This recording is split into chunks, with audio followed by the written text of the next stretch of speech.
Alkışlar canlı olsun onlar için. Evet lütfen düğün sahibine ricamız. Çocuklar ve gençler. Evet alkışlar eşliğinde dans alıyoruz onları.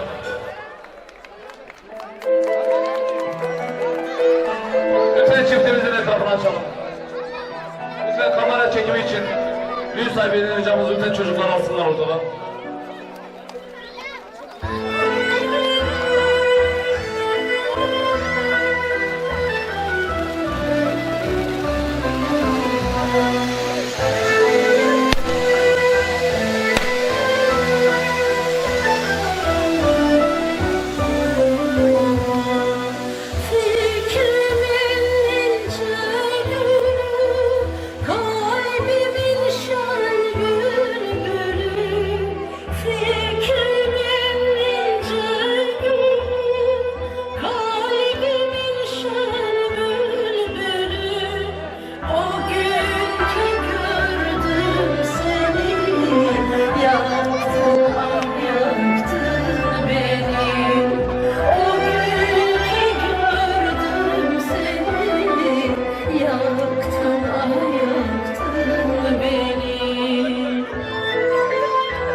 Çocuklar arabaya mı gidiyorlar?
Onlara teşekkür ediyoruz.